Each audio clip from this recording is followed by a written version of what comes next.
Licitación pública. Vamos a comenzar con este tipo de procedimiento de selección. Este procedimiento de selección tiene sus particularidades, ¿no? La cual hemos señalado en el transcurso ya de otras clases, seguramente con otros colegas también. Ustedes han desarrollado algunas generalidades en cuanto a este tipo de procedimiento de selección. Vamos a repasar en primera instancia a qué tipo de particularidades se refiere en este caso. En primera instancia vamos a revisar que una licitación pública, según el cuadro de topes para cada procedimiento de selección, en el caso de la contratación de bienes, servicios y obras, como régimen general para este año fiscal 2025, que la OCE nos envía, en el caso de licitación pública, los bienes a contratar, ¿ok?, no pueden ser mayores igual a 485,000 soles, ¿ok? Deben ser mayores o iguales a 485,000 soles. Eso es lo que se refiere a licitación pública en el caso de la contratación de bienes. Y en el caso de ejecución de obras, ¿ok?, esencialmente se califica cuando estas tienen un importe de que sea mayor o igual a 5 millones de soles, ¿no? Si están comprendidos dentro de estos importes el tipo de procedimiento que van a seleccionar, entonces se dirige directamente al tipo de licitación pública. Nuevamente repetimos, para en el caso de bienes, a los topes mayores o iguales a 485,000 soles. Y en el caso de obras, deben ser mayores o iguales a 5 millones de soles. ¿Ok? Entonces, esos son los cuadros que estamos revisando. Entonces ya tenemos la primera característica para este tipo de contratación.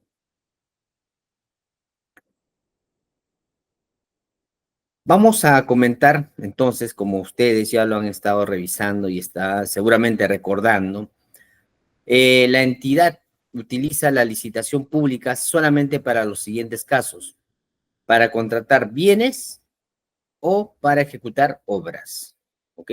Entonces, esos son los dos casos cuando se realiza este tipo de procedimiento de selección.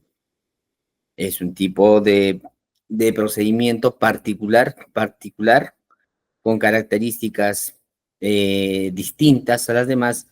Justamente vamos a comenzar indicando las siguientes. Y ahí vamos a distinguir cuáles son esas particularidades. Comenzamos desarrollando lo que se refiere a las etapas, ¿ok? Las etapas se refieren a que cuando un procedimiento de selección se inicia, ¿no?, desde su desarrollo, desde su planeamiento, programación, ¿no?, como lo hemos visto, hasta el momento de la ejecución y evaluación de esta contratación de bienes o ejecución de obras, tiene pues tienen las siguientes etapas que estamos presentando en este caso, ¿no? En primera instancia tenemos la convocatoria, ¿no? Luego tenemos el registro de participantes. La siguiente etapa es la formulación de consultas y observaciones. La siguiente es la absolución de consultas, observaciones e integración de bases, ¿ok? La siguiente etapa es la de presentación de ofertas, luego viene la evaluación de ofertas, la calificación de ofertas y termina con el otorgamiento de la buena pro al postor ganador de este proceso, ¿no? Esas son las etapas, cada una de ellas lo vamos a desarrollar. Si bien tenemos este gráfico que nos muestra, ¿no?, desde un inicio, cuáles son pues estas etapas en este tipo de procedimiento de selección, ¿ok? Iniciando, ¿no?, como ahí ustedes lo están revisando, es un flujograma, ¿no?, que nos da mayor claridad, pero que más adelante vamos a desarrollar cada uno de ellos. Nos indica pues que hay un orden, ¿no? También, aparte de encontrar un orden, una estructura en cada proceso, en cada paso, en cada etapa, también encontramos unos límites de plazos o plazos mínimos o máximos que se tienen que dar entre cada uno de estos procesos, ¿no? Incluso desde desde la convocatoria hasta el otorgamiento de la buena pro, son las etapas que estamos revisando en este flujograma, ¿no? Como ustedes ahí lo ven, inicia con la convocatoria, ¿ok? Luego, vamos a ayudarlos del puntero, ¿ok? Muy bien. Luego de la convocatoria, la siguiente etapa es el registro de participantes. De registro de participantes pasamos a la siguiente etapa, que es la formulación de consultas y observaciones. También la absolución de consultas y observaciones e integración de bases, ¿ok? Luego viene la presentación de ofertas, que esta presentación de ofertas es un acto público, ¿ok? Donde se va a evaluar la calificación de las ofertas, también se va a evaluar las características o requisitos de las ofertas, y por último, al final, se otorga la buena pro al postor ganador. Cada uno de ellos forman parte de un conjunto de etapas ordenadas, debidamente estructuradas, con la finalidad de dar una mayor proactividad a este procedimiento de selección, sea más rápido, sea más ágil, ¿no? Y no demore como en anteriores gestiones, ¿no? Anteriores años, tenía unas demoras de hasta 3 o 4 meses. Ahora no. Según nuestros procedimientos, nuestros procedimientos se acortan, dado que hay plazos mínimos y plazos máximos para cada una de estas etapas en el momento de su presentación o elaboración. Pero vamos a ir a detallar cada uno de ellos. Por ejemplo, vamos a comenzar hablando del plazo de presentación de las ofertas. A ver, si nosotros podemos hablar a qué nos referimos con la presentación de ofertas, ¿ok? Ya para este momento se debió haber realizado la convocatoria del proceso de selección, en este caso, de esta licitación pública. Para recordar dónde presentamos o dónde encontramos esta convocatoria y toda la difusión de las bases del concurso, de los términos de referencia o los términos técnicos de obra o las especificaciones técnicas, según corresponda, ¿okay? Según corresponda, ¿dónde lo encontramos? En la plataforma SEAS, ¿no? Que por reglamento tiene que presentarse bajo esa plataforma justamente la difusión, la convocatoria de esta licitación pública. A partir de ello, hay un plazo para la presentación de ofertas de los postores que tienen que o que quieran participar. ¿Cuál es ese plazo? Según nuestro reglamento, el plazo no puede ser menor de 22 días hábiles, 22 días hábiles, computados a partir del día siguiente de la convocatoria.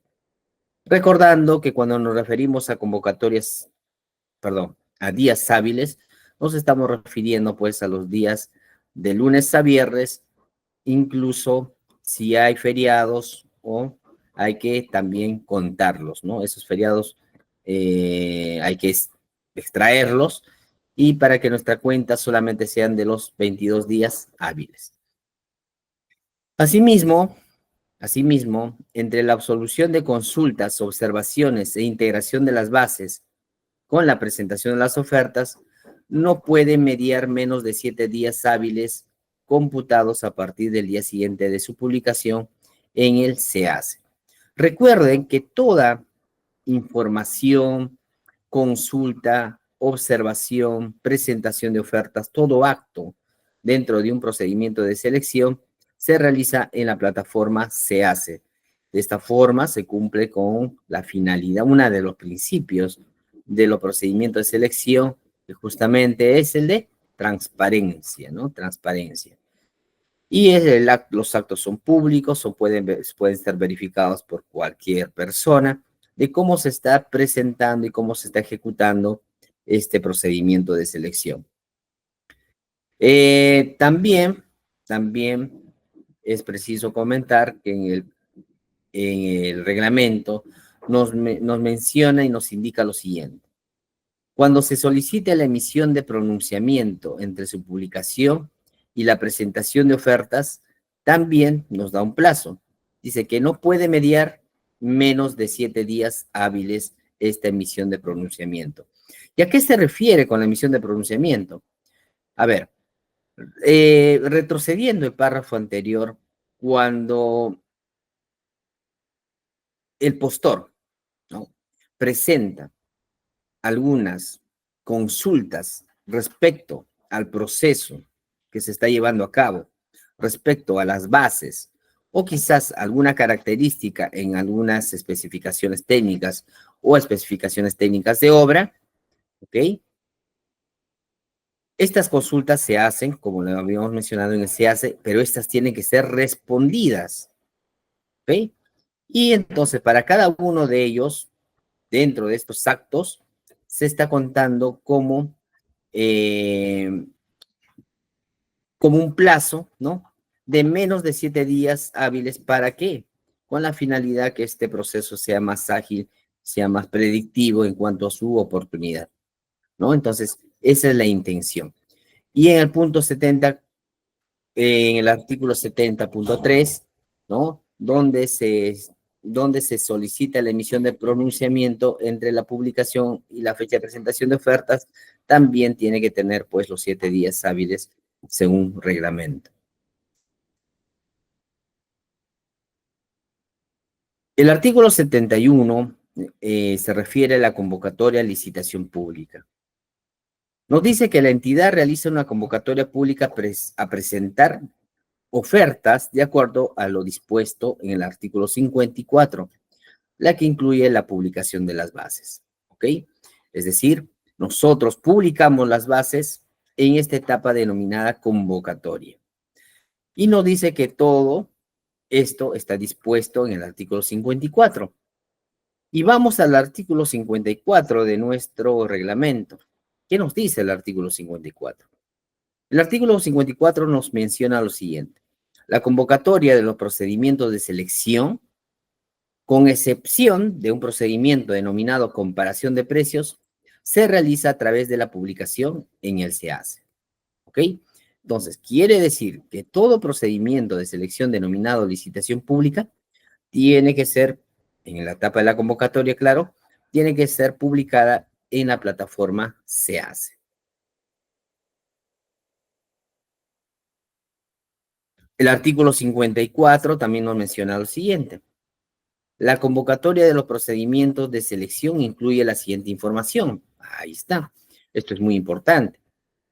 ¿Qué es lo que nos, cuál es la información que brindamos, ¿no?, que brindamos en este tipo de procedimiento de selección al interesado, es decir, al postor o al proveedor que esté interesado en participar en este proceso de selección? La siguiente información: la identificación, domicilio y RUC de la entidad que convoca. Así es. Todos los datos plenamente completos, como es la identificación, domicilio exacto y RUC de la entidad que convoca, tiene que ser presentado como requisito mínimo. También tiene que brindarse información sobre la identificación del procedimiento de selección. En este caso, ¿cuál es la identificación de este procedimiento? Se llama licitación pública. Tiene que especificarse para que el proveedor, el postor interesado, tenga conocimiento a qué tipo de procedimiento de selección se tiene que allanar. La descripción básica del objeto del procedimiento, claro, debe estar escrito, debidamente redactado, cuáles van a ser, o para todo caso, cuál es la descripción básica del objeto del procedimiento, de la finalidad de este procedimiento. Y muy importante, creo que ahí lo habíamos remarcado, es que también la información que tiene que brindarnos al momento de la convocatoria la entidad convocante tiene que proponerse el valor referencial, ¿ok? Es el valor que se ha dado según un estudio técnico que hemos comentado ya en anteriores oportunidades, donde la entidad, en base a estadísticas, en base a cotizaciones, en base a información, ha construido un valor referencial para la adquisición de bienes o ejecución de una obra pública. ¿no? Eso es respecto a la información que tiene que tener como mínimo al momento de la convocatoria el postor. También tiene que darse la información sobre el costo de reproducción de los documentos del procedimiento de selección que se registren con la convocatoria, ¿no? Aunque ahora eso, por ahora, la mayoría de procesos pueden ser descargados gratuitamente y a veces no se necesita, salvo en qué casos, ¿no? En el caso de absolución de consultas o quizás algún reclamo, para todo caso, el postor, ¿no? El proveedor participante puede requerir, pues, la reproducción de algunos documentos que necesite. En ese caso, hay una tasa que seguramente debe estar especificado en las bases. Muy importante también es brindar el calendario del procedimiento de selección, el cronograma, ¿no? Del procedimiento de selección. Y muchas veces estos calendarios, estas programaciones son eh, cambiadas en el transcurso del procedimiento de selección. Pero los cambios no son pues se puede decir, o que tenga estos cambios un impacto negativo para el postor, al contrario, ¿no? El impacto negativo es para la entidad, dado que la entidad se maneja en plazos y al no cumplirse los plazos se pueden modificar estos, pero tienen un impacto negativo en la entidad, no para el postor. Otra información que tiene que tener justamente este procedimiento o el momento de la convocatoria.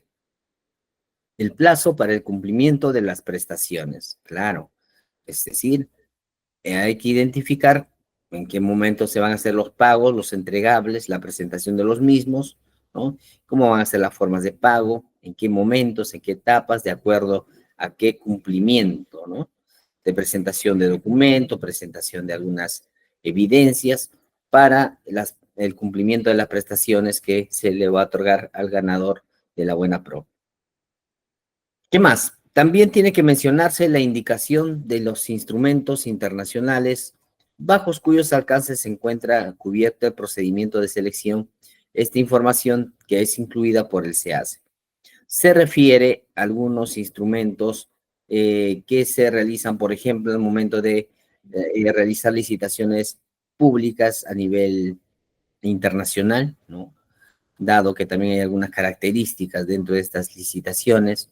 Por ejemplo, presentar resúmenes del idioma, ¿no? El cambio de idioma, también con valores adecuados a nuestro sistema monetario, ¿no? En soles.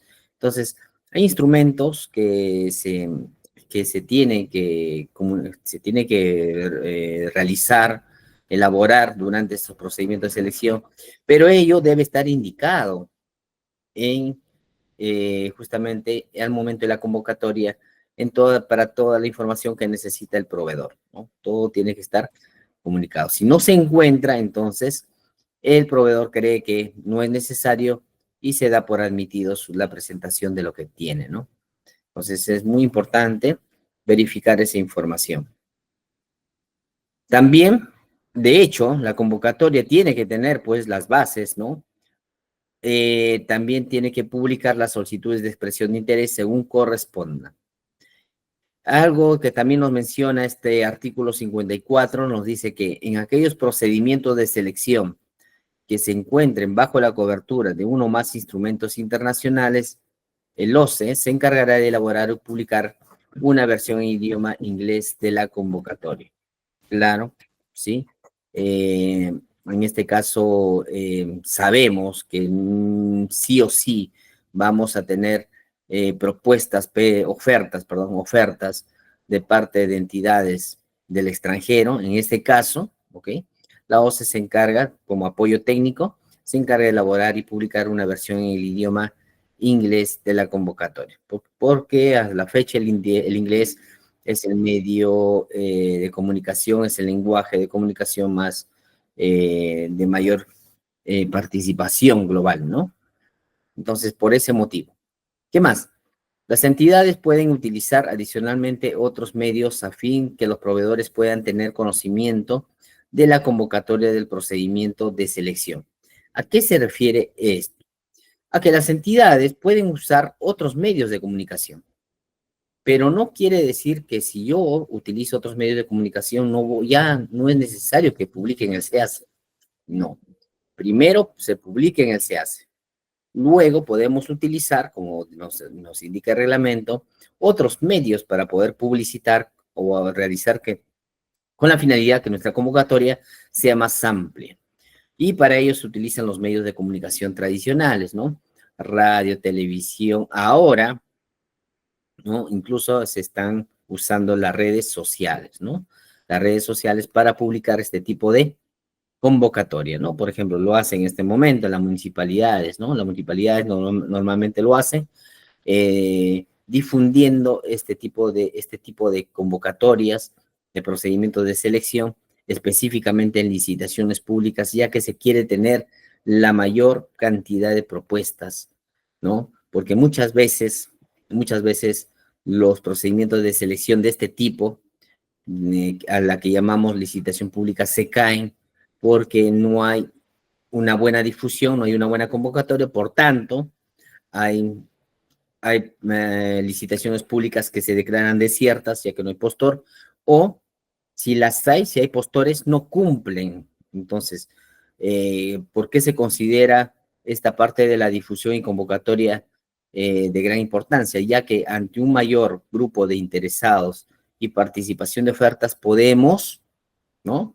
Evaluar adecuadamente y se quedarnos con el mejor, ¿no? Entonces, eso es muy importante durante estos procedimientos. Volvemos nuevamente, retomamos, entonces hemos hablado de la etapa de la convocatoria, ¿ok? Ahora vamos a pasar a la siguiente etapa. Consultas, observaciones e integración de bases, ¿ok? Aquí nos dice que todo participante puede formular consultas y observaciones a través del SEACE. Así es. Respecto de las bases. Claro, respecto al procedimiento exactamente. Y normalmente lo que es cuando hacen consultas, observaciones, lo realizan a este documento llamado las bases del concurso, ¿no?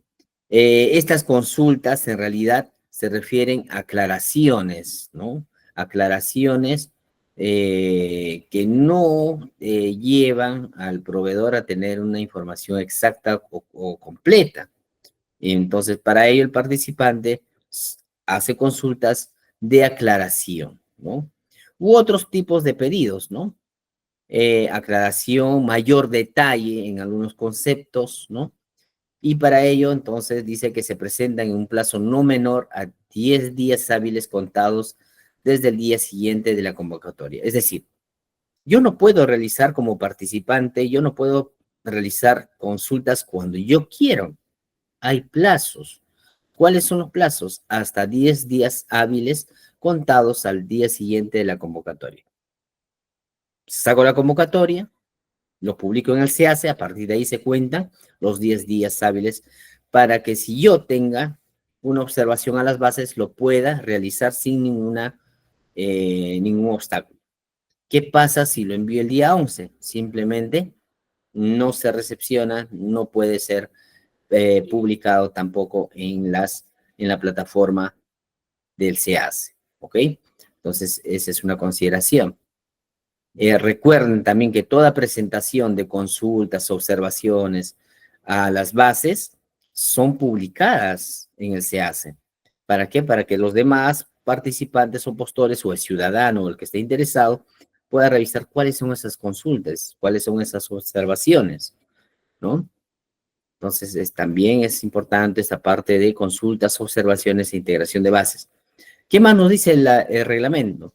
También nos indica que en el mismo plazo, es decir, que dentro de los 10 días hábiles, el participante puede formular observaciones de las bases siempre de manera fundamentada. Claro, no es pedir por pedir, ¿no? Muchas veces hacen solicitudes simplemente por hacer caer al proceso, ¿no? Y a veces no tienen sustento, a veces son solicitudes que no se pueden fundamentar y eso justamente causa pues demoras en este tipo de procedimientos. Una causa fundamental, por ejemplo, respecto a estas consultas, estas aclaraciones, es que normalmente los participantes suponen que hay vulneraciones a la normativa de las contrataciones o para ellos consideran que no eh, hay una ejecución debida de la norma al momento de elaborar las bases, ¿no? Entonces, normalmente las consultas y observaciones se refieren a ello, ¿no? Consultas para aclarar y en el caso de observaciones respecto al supuesto, ¿no? De que la entidad no está actuando en este procedimiento de selección según la normatividad vigente, ¿no? Entonces, esa es la diferencia entre consultas y observaciones, ¿ok? Muy bien, sigamos. Perfecto. También nos indica, dentro de consultas y observaciones, estamos en esta etapa, dice, si como resultado de una consulta u observación corresponde precisarse o ajustarse el requerimiento, en este caso, ¿qué pasa con la entidad? Lo que realiza es solicita una autorización del área usuaria y se pone en conocimiento del tal hecho a la dependencia que aprobó el expediente de contratación. Claro, es por eso que se demoran, pues, 7 días para responder.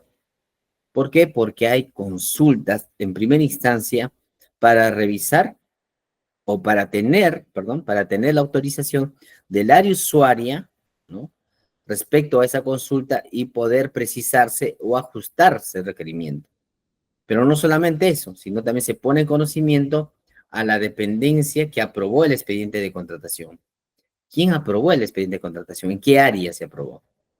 Entonces, también se pone en autos esa consulta observación. Ahora, de hecho, tiene que haber una respuesta ante esa consulta o observación de parte del participante. Tiene que haber una respuesta. Justamente el artículo 72.4 nos dice lo siguiente. La absolución se realiza de manera motivada mediante pliego absolutorio de consultas y observaciones.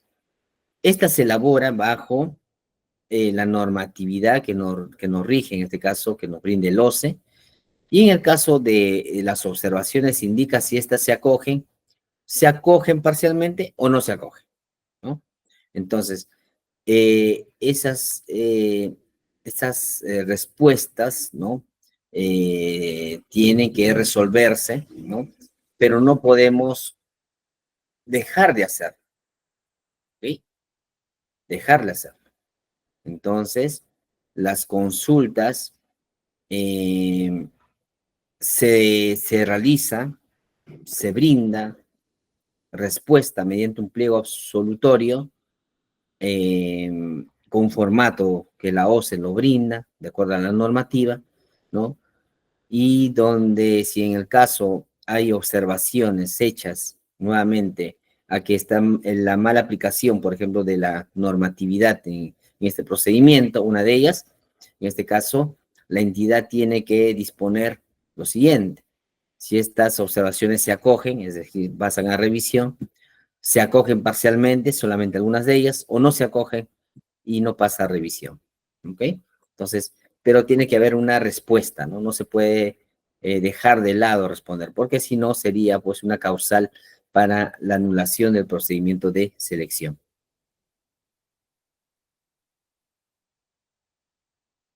¿Qué nos dice el artículo 72.5?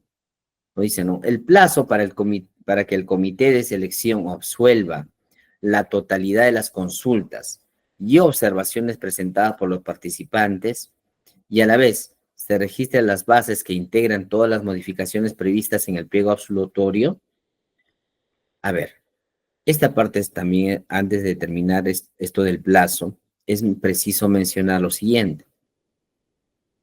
Está bien, se va a absolver las consultas y observaciones, y seguramente si se está absolviendo mediante un pliego absolutorio, hay cambios a las bases. Estos cambios tienen que realizarse. Estas modificaciones tienen que realizarse de acuerdo al pliego absolutorio, ¿ok? Y se notifica a través del SEACE, ¿ok? Entonces, el comité de selección tiene 5 días, ¿ok? 5 días hábiles contados desde el vencimiento de plazo para recibir consultas y observaciones y enviarlas o notificarlos a través del SEACE, ¿ok? Entonces, miren, ahí ya tenemos esos plazos, ¿no? Tenemos 5 días hábiles para recibir consultas y observaciones señaladas en las bases. No puede excederse, ¿no? 72.6.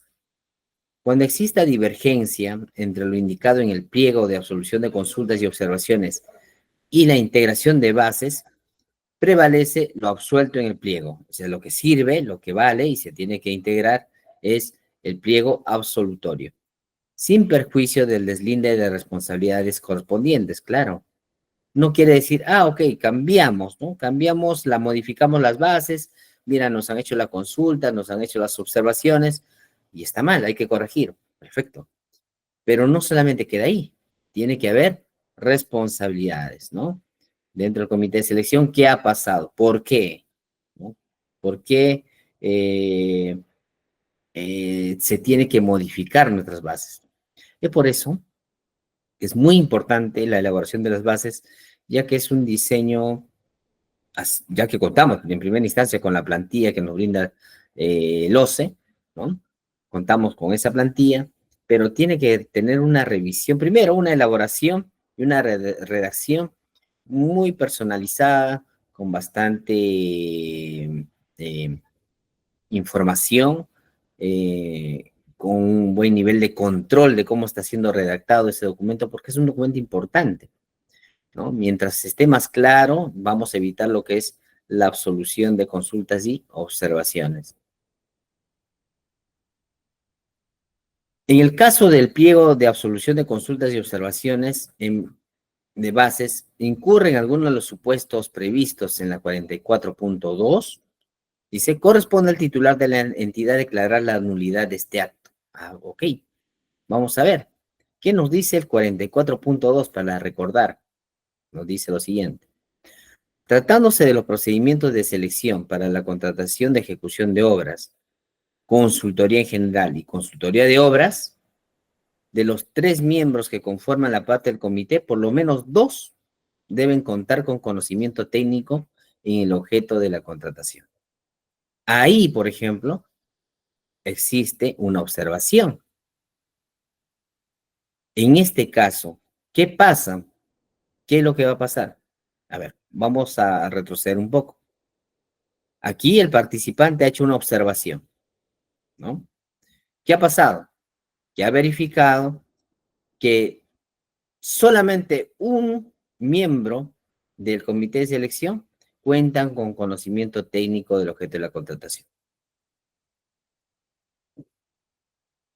No puede pasar eso, porque la ley nos dice, el reglamento nos dice, que de los 3 miembros que conforman parte del comité de selección, por lo menos 2 tienen que tener conocimiento técnico. Y si tiene uno, entonces, ¿qué nos dice la 72.7?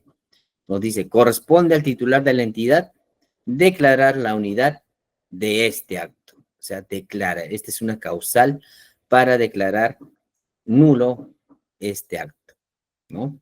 Estamos hablando de la absolución de consultas y observaciones de acuerdo al 72.7, ¿no? Esta facultad es delegable. Claro, no necesariamente el titular de la entidad puede indicarlo, sino el que está encargado o que haga sus veces. El 72.8. Los cuestionamientos al pliego de absolución de consultas y observaciones, así como las bases integradas por el comité de selección por supuestas vulneraciones a la normativa de contrataciones, a los principios que rigen la contratación pública, también en las causales, u otra normativa que tenga relación con el objeto de contratación, pueden ser elevados al OCE a través del SEACE, y hay un plazo de 3 días hábiles siguientes de su notificación, efectuándose de manera previa el pago correspondiente. Recuerden, pues, que también cuando, según las bases, Hay procedimientos como en las consultas o observaciones donde el proveedor tiene que hacer un pago correspondiente, ¿no? Hay una tasa, ¿no? Hay una tasa que se tiene que... Ahora, ¿en qué caso sucede nuevamente la anulación de este acto? En el caso de supuestas vulneraciones a la normativa, vulneraciones a los principios o cualquier normativa que tenga relación respecto al objeto de control. Es por eso, pues, que en las entidades hay un órgano legal, ¿no? Asesoría legal, que no solamente, pues, eh, se le puede dejar en manos del comité de selección, en manos del órgano encargado de las contrataciones, en verificar la buena redacción y elaboración de las bases, ¿no? ¿Por qué? Porque tiene que pasar, pues, por una oficina de asesoría legal para que verifique, ¿no? Y se apruebe esas bases, ¿ok? Porque el área legal tiene pues mayor comprensión de normas, está actualizado con las normas, eh, quizás hay opiniones técnicas de parte del OCE u otras entidades, ¿no? Por cuanto se tiene que tener pues bien desarrollado este tipo de documento. Sigamos. 72.9. Este es otro artículo que también nos dice, ¿no? Dentro de los 3 días hábiles de vencido el plazo para solicitar la elevación indicada al numeral anterior, ¿ok? Y siempre que ésta se haya producido, la entidad registra en el SEACE los documentos previstos en el TUPA del OCE y en la directiva correspondiente. Claro. Ahí les comenté, ¿no? El TUPA correspondiente en este caso, a este tipo de procedimiento de selección, ¿ok? Y están con los 3 días hábiles para elevar justamente la observación que se ha encontrado respecto a la normativa, la mala aplicación de la norma o del reglamento. 72.10.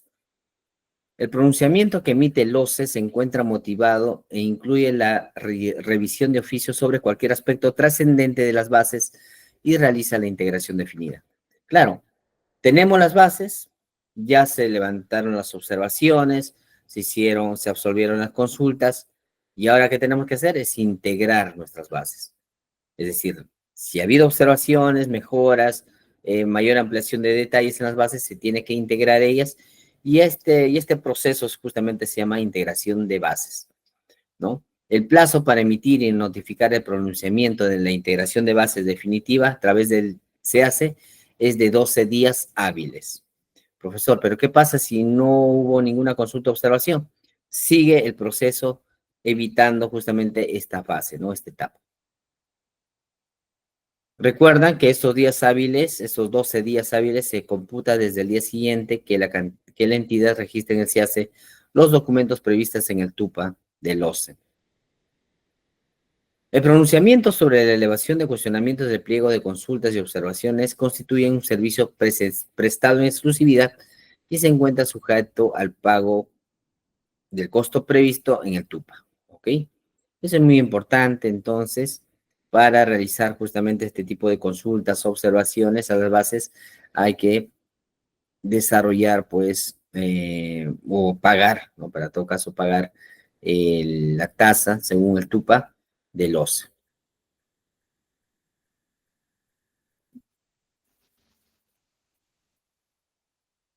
72.11.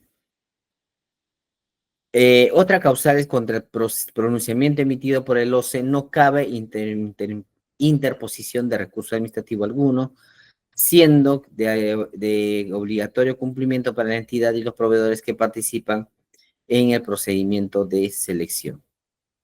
Sí, recordemos que nuestros procedimientos de selección tienen, pues, durante sus bases, durante la difusión de la convocatoria, tiene normativas, especificaciones que justamente impiden a que el proveedor inicie otro tipo de procedimiento de recurso administrativo alguno. ¿Por qué? Porque está enmarcado dentro de este procedimiento de selección, ¿no? Si se allana el proveedor, es decir, al momento que se inscribe como ofertante, se está allanando, ¿no?, a lo que indica el reglamento de contrataciones y a lo que indica las bases que se está proponiendo, ¿no? Y muchos proveedores piensan, pues, que pueden hacer recursos administrativos en forma paralela, ¿no?, a lo que se está requiriendo durante el proceso de selección, ¿no? Entonces, eh, ahí la norma es bien clara, ¿no? No hay ningún tipo de interposición de recurso administrativo, ya que el proveedor se ha allanado al procedimiento de selección. Presentación de ofertas. Ya pasamos la etapa de entonces de absolución de consultas, a las observaciones, ahora pasamos a la presentación de ofertas, ¿no? Quiere decir que ya el participante no tiene ningún tipo de consulta, los participantes, entonces ya, ahora sí, procedemos a presentar las ofertas. La presentación de ofertas se realiza de manera electrónica a través del SEACE, es como todo, ¿no? Todo documento, todo acto que se realiza dentro de este procedimiento de selección tiene que estar publicado en el SEACE de acuerdo al periodo establecido en la convocatoria. Salvo, dice, que este se postergue de acuerdo a lo establecido en la ley, también son postergaciones, ¿no? Por ejemplo, ¿no? Anulaciones del proceso u otros, ¿no? Entonces tenemos la presentación de ofertas, se realiza de forma electrónica a través del SEACE. ¿Qué nos dice el punto 73.2? Para la admisión de ofertas, el comité de selección verifica, dice. Verifica la presentación de lo exigido en el artículo A, B, C, E y F. ¿De qué artículo? Del artículo 52. Ok. Entonces dice, el proveedor te puede presentar las ofertas, te presenta las ofertas, ¿no? Estamos en la etapa de presentación de ofertas. Pero ahora que se admita, es otra cosa. ¿Ve? Y ahí entra justamente este proceso de admisión de las ofertas, donde el comité de selección tiene un trabajo arduo, técnico, concienzudo, ya que hay responsabilidades. Y para ello tenemos que recordar qué nos dice el artículo 52, ¿no? ¿Qué nos dice el 52? El artículo 52 nos indica lo siguiente. Los documentos del procedimiento establecen el contenido de las ofertas, es decir, ¿qué tiene que tener las ofertas? ¿Qué documento tiene que contener o qué tipo de información tiene que contener esta presentación de ofertas? Primero, acreditación de la representación de quién suscribe la oferta. Ok, muy bien. La entidad Pepito SAC va a participar. Ok, perfecto, muy bien.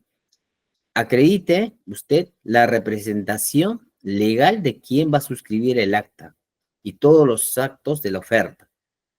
¿Quién suscribe? El señor Lucho, está bien, el señor Cristian, pero, ok, perfecto, presente, acredite que él, en lo que ustedes han designado, sean justamente los responsables en este tipo de proceso. Ese es un requisito mínimo, claro, mínimo. Tenemos que saber con quién estamos trabajando, no el nombre de la entidad, no, sino el representante legal de la empresa. Y tiene que estar acreditado, no solamente decirlo, no, hola, te presento a Luchito, él es mi representante. No, tienes que acreditarlo, sustentarlo con documento vigente. También la presentación de ofertas incluye lo siguiente: declaración jurada. Bueno, en realidad un conjunto de declaraciones juradas. Aquí entra ya un poco el criterio de las entidades, ¿no? Muchas entidades piden declaraciones juradas en demasía, se puede decir, como fin de protegerse, ¿ok? Pero mínimo tiene que tener lo siguiente: declaración jurada que no ha incurrido y se obliga a no incurrir en actos de corrupción. Claro. Primero, la garantía que no está dentro de la lista negra, ¿no? que no ha tenido ningún proceso de corrupción, y también la declaración de no incurrir en actos de corrupción, que es la cláusula anticorrupción que está descrita en todos los procedimientos de selección, ¿no?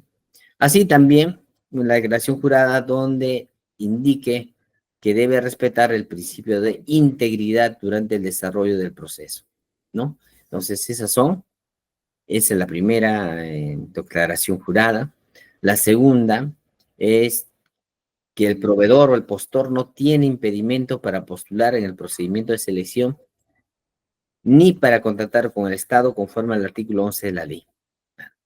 Claro, tiene que, tiene que estar habilitado, ¿no? Habilitado, tiene que estar habilitado, no tiene que estar impedido para participar en el procedimiento de selección. Otro, que su información registrada en RNP se encuentre actualizada. Nuevamente aquí hago el hincapié, ¿no? Muchos dicen, ¿no? Algunas entidades, como les he comentado en la primera clase, les recuerdo de aspectos generales, eh, muchos han tomado como algo normal en no pedir el RNP a los proveedores. ¿Y por qué? Y si lo piden, no verifican la vigencia o no, la actualización de ese documento y la validez de ese documento. Y como lo he mencionado, muchas veces ni lo piden, porque dicen, ¿para qué, no? Sabemos que está inscrito y esto no tiene caducidad, está bien, pero tiene que tener la información actualizada. ¿Por qué? Porque hay muchos proveedores que cambian de rubro, ¿no? De actividad. Ya no solamente brindan bienes, sino también servicios, o quizás ejecución de obras. Y eso tiene que estar presentado en el RNP que presenta cada proveedor, ¿no? Son documentos mínimos. ¿Qué más? Otra declaración jurada donde conoce las sanciones contenidas en esta ley, ¿no? Y también la ley 2744 de procedimientos administrativos, ¿no? Entonces también tiene que participar dentro de esa declaración jurada. Otra declaración jurada que también se observa es que si en el caso participan del proceso de contratación en forma independiente, sin mediar consulta, comunicación, acuerdo, arreglo o convenio con ningún otro proveedor. Claro. Es decir, no puede haber, pues, tratos entre proveedores, ¿ok? Para eso, entonces, se hace firmar, ¿no? Al postor, se le entrega para que lo firme este tipo de declaración jurada, ¿no? Donde él está indicando que no va a tener ningún tipo de consulta, comunicación, acuerdo con ningún otro proveedor, ¿no? De acuerdo a la ley de represión de conductas anticompetitivas. O sea, no se vayan a poner de acuerdo entre proveedores, ¿no? Eso es lo que ha pasado, ¿no? ¿No? Se ponían de acuerdo, allá esta etapa, este proceso tú lo ganas, el próximo proceso lo presentamos, pero tú lo ganas y se turnaban, ¿no? ¿No? ¿Por qué no firman ese documento? Y cuando se detecta, se saca este documento y se hace la denuncia, ¿no? Entonces es muy importante tener este tipo de documentos. También otra declaración jurada donde conoce, acepta y se somete a los documentos del procedimiento de selección, condiciones y reglas de procedimiento de selección. Claro, se allana nuevamente, ¿no? Se allana todo lo que indican las bases y no pudiendo ejercer otro tipo de interposición de otros actos administrativos. También otra declaración jurada, ¿ok? Donde es responsable de la veracidad de los documentos e información que presenten el procedimiento, ¿ok? También firme esa declaración jurada. ¿Con la finalidad de qué? Con la finalidad de que este proveedor, ¿no? Y nos presente documentos válidos, fiables, actualizados, ¿no? Y que si se observa durante la revisión que hay una inconformidad, inmediatamente es una causal para que ese concursante sea eliminado, ¿no? Entonces, incluso se puede caer hasta el proceso. Entonces, es muy importante. Otro es que se compromete, otra declaración jurada es que se compromete a mantener su oferta durante el procedimiento de selección y a perfeccionar el contrato en caso de resultar favorecido con la buena pro, ¿no? También es otra declaración jurada que tiene que presentar, ¿no? No puede cambiar de oferta, claro, no puede decir, mira, ahora me presento por 45 millones y mañana me presento con 48 millones, ah, me equivoqué, no, no se puede hacer eso, ¿no? Entonces, para ello se tiene que firmar una declaración jurada y también se compromete en otra declaración jurada a perfeccionar el contrato en caso de resultar favorecido con la buena prueba, ¿no? Ya hemos repasado en anteriores oportunidades qué significa perfeccionamiento del contrato, ¿no? Entonces, también es una parte muy importante, ¿no? Porque a veces, muchas veces, ¿no? Se declaran ganadores, se les otorga la buena pro, pero al final para firmar el contrato no presentan los documentos eh, complementarios, los requisitos mínimos, o si hay alguna observación en la documentación no lo regularizan, entonces no se puede perfeccionar el contrato y por ende no se firma el contrato, ¿no? Eso también es muy importante. También, aparte de estas declaraciones juradas, también tiene que firmar otra declaración jurada que acredite el cumplimiento de las especificaciones técnicas o términos de referencia o expediente técnico según corresponde. En este caso, son las especificaciones técnicas y expediente técnico de obra, ¿no? Eso, esos son los casos. En el caso de licitación pública. Otro requisito que también nos pide para la presentación de ofertas es que en el caso haya un consorcio de empresas, tiene que haber una promesa de consorcio legalizada, ¿no? De ser el caso, en la que se consigne los integrantes de este consorcio, ¿no? Son empresas que van a participar en esta licitación pública, perfecto. No se les impide, pero tiene que presentarse como consorcio y tiene que estar debidamente legalizado, donde se consignan los integrantes, quién es el representante, ¿no? Que va a firmar todos los actos administrativos, cuál es el domicilio en común, tienen que tener pues un domicilio en común, no es que yo vivo en San Juan del Lurigancho, yo vivo en Ica, yo vivo en San Martín en la provincia de San Martín, en la selva, pero somos un consorcio, ¿no? Tienen que tener pues ya tiene que tener una experiencia como consorcio y para ello también tiene que tener un domicilio común, ¿no? Y las obligaciones también que tiene que comprometerse cada miembro de ese consorcio, así como el porcentaje equivalente a dichas obligaciones. Es un consorcio de 3 empresas, ¿ok? ¿Quién tiene mayor participación en este consorcio, no? Tiene que brindarnos ese nivel de porcentaje. El representante común del consorcio se encuentra facultado para que, y es por eso que es necesario que tengamos esa información, para que pueda actuar en nombre y representación del consorcio en todos los actos referidos al procedimiento de selección, por ejemplo, la presentación de ofertas, la suscripción del contrato, con amplias y suficientes facultades. Esto es muy importante, por favor, hay que prestar bastante atención, indica lo siguiente. Los integrantes de un consorcio no pueden presentar ofertas individuales, ¿ok? Ni conformar más de un consorcio en un procedimiento de selección. Pasan, ¿no?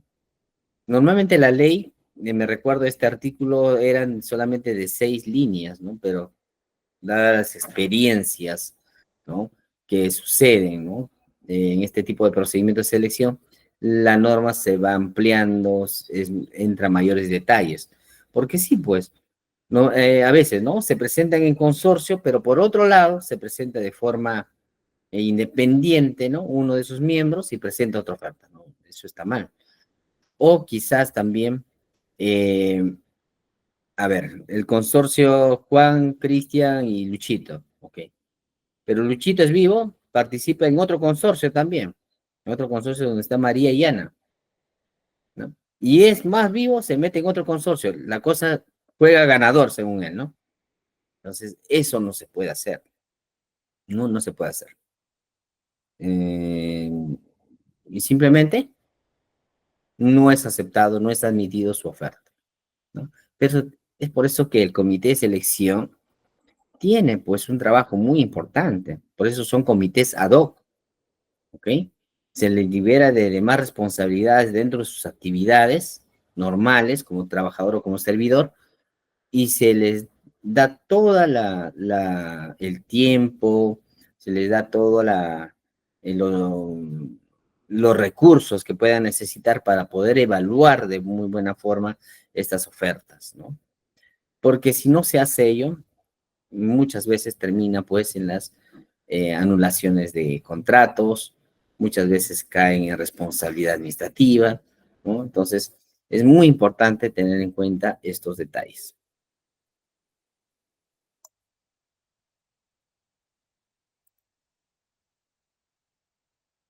El monto de la oferta también tiene que presentar, claro, pues, ¿no? Estoy presentando una oferta, tengo que presentar el importe, pues, ¿no? El monto de la oferta, pero con un nivel detallado, ¿no? Donde esté desagregado las partidas de la oferta en obras convocadas, por ejemplo, a suma alzada, ¿no? Hay que diferenciar algunos detalles. El detalle de los precios unitarios, claro. Las tarifas, el porcentaje, el honorario físico y comisión de éxito también, ¿no? Si lo hubiere, ¿no? Cuando dichos sistemas hayan sido establecidos en el documento del procedimiento de selección, así como el monto de la oferta de la prestación accesoria cuando corresponde. O sea, no solamente decir, pues mira, 50 millones cuesta mi oferta, ¿no? O coloco como oferta estos 50 millones, no solamente así, sino tiene que especificarlo. ¿Qué consta de estos 50 millones, ¿no? ¿Cuáles son tus tarifas, tus costos y todo ello, ¿no? ¿Para qué? Para tener justamente una mayor confiabilidad de lo que está presentando. Tratándose de compras corporativas, el postor formula su oferta considerando el monto por cada entidad participante. Claro, eh, hay un consorcio, ¿no? Uno es, por ejemplo, la construcción de un colegio. Uno hace el servicio de gasfitería, el otro hace el servicio de conducción, el otro hace el trabajo de electricidad, el otro el de terminados y acabados, ¿no? Entonces, ello también tiene que colocarse, ¿no? ¿Cuáles son los montos a considerar por cada participante? Si es en el caso de un consorcio o una compra corporativa, como lo indica el reglamento. Entonces, estamos verificando, pues, que el presentar las ofertas tiene también, pues, algunas particularidades, ¿no? Y no hay excepciones. La norma es la norma. La norma es bien clara. Pero también nos indica que las ofertas incluyen, por ejemplo, tienen que incluir todos los tributos, seguros, transportes, inspecciones, pruebas, y de ser el caso, incluso hasta los costos laborales conforme a la legislación vigente. Es por eso que se buscan, pues, proveedores de empresas formales, para evitar esos costos laborales que al final no solamente acarrea un impacto negativo para ese postor como empresa, sino también queda mal el nombre de la entidad. Claro, por ejemplo, ¿no? Normalmente lo que se ve, ¿no? En los servicios de limpieza, ¿no? Personal de limpieza y mantenimiento de las entidades, muchas veces, pues, al no ser empresas bien formadas, ¿no? Formales, más que todo, eh, terminan por no pagar algunos aguinaldos, algunos aportes, como el seguro a los trabajadores, ¿no? Entonces, eso no solamente tiene un impacto negativo, ¿no? Esa acción no tiene un impacto negativo en la empresa, porque la empresa está ahí y seguirá funcionando, sino se quejan, pues, y trae problemas a la entidad que ha contratado a esa empresa, ¿no? Entonces, hace suyo ese problema, ese personal de limpieza hace suyo, piensa que la entidad es la que no paga y ahí empiezan los grandes problemas, ¿no? Entonces, todo eso, por eso se les pide a los postores que incluyan todo este tipo de detalles dentro de su propuesta, dentro de su oferta. Los postores que gocen de alguna exoneración legal no incluyen en su oferta los tributos respectivos. Bueno, claro, recuerden que hay, por ejemplo, ¿no? Proveedores que tienen beneficios en el caso del pago de tributos. Por ejemplo, las universidades, ¿no? Los colegios, entidades educativas en general, están exoneradas de tributos. ya pues ellos al momento de contratar, ¿no? También tienen que, no tienen que incluir esos tributos que están exonerados. Pero pasa también, lo colocan aquí en la ley, no había esa última parte, esas dos últimas líneas no hubo en la última actualización, ¿no? Esas dos líneas no existían, pero dado que ocurren casos, ¿no? Donde postores que teniendo tributos exonerados, ¿no? Por alguna excepción, ¿no? Alguna particularidad de estas empresas, pero sí cobraban sus tributos a las entidades públicas, ¿no? Entonces, es una mala praxis, pero lo hacían, entonces, pero eso no se debe de realizar. Otro punto es el monto total de la oferta y los subtotales que lo componen son expresados con dos decimales. Eso es algo que también la norma lo indica, ¿no? El monto total de la oferta y los subtotales son expresados con dos decimales, hasta con dos decimales, podría decirse mejor, ¿no? Los precios unitarios o tarifas pueden ser expresados con más de dos decimales, ¿ok? Monto oferta y subtotales hasta dos decimales. Tengo mayor información en detalles, con importes y otros, como precios unitarios, tarifas, costos laborales, otros, pueden ser expresados hasta con más de dos decimales, solamente en esos casos. 73.3.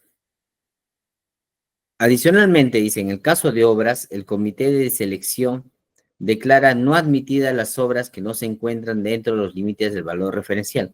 Claro, si yo coloco como valor referencial en mi licitación pública de 40 millones, ¿ok?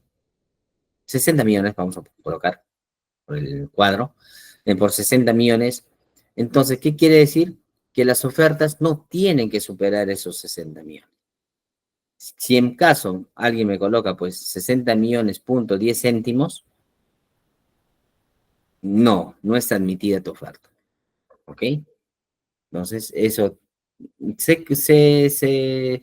en este caso nuevamente se incluye, ¿no? Como una cláusula especial, un artículo especial de esta medida, ya que muchas veces, ¿no? Con perdón, con la particularidad, ¿no? De que indica, ¿no? Es que no había más postores, ¿no? No había más postores, no había más, en el medio local, no hay otro postor que pueda participar y es por eso que lo hemos incluido. No hay ningún motivo.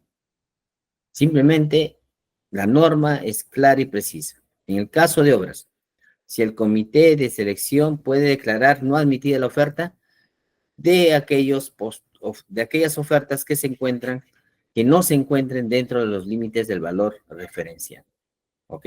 No pueden superar el valor referencial. Pasamos a otra etapa, entonces ya tenemos, ¿no? Llegaron las ofertas, a las ofertas han pasado por una etapa de revisión para que sean admitidas, y ahora tenemos las ofertas admitidas, o sea, que han cumplido con lo mínimo, ¿ok? Entramos a la parte que se denomina evaluación de ofertas. La evaluación de ofertas consiste en la aplicación de los factores de evaluación a las ofertas. Estos factores de evaluación están señalados en el artículo 63. ¿Cuál es el objeto de realizar esta evaluación de ofertas? El objeto es determinar la oferta con el menor puntaje y el orden de prelación de las ofertas, ¿ok?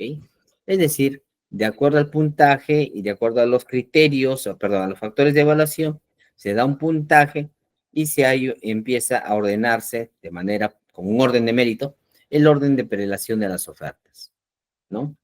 Entonces, eso es lo que se realiza en esta etapa de las ofertas. Pero, ¿qué nos dice el artículo 73? ¿No? A ver, vamos a revisar. El artículo 63, vamos a revisarlo mejor con la ley, al momento, para recordarnos.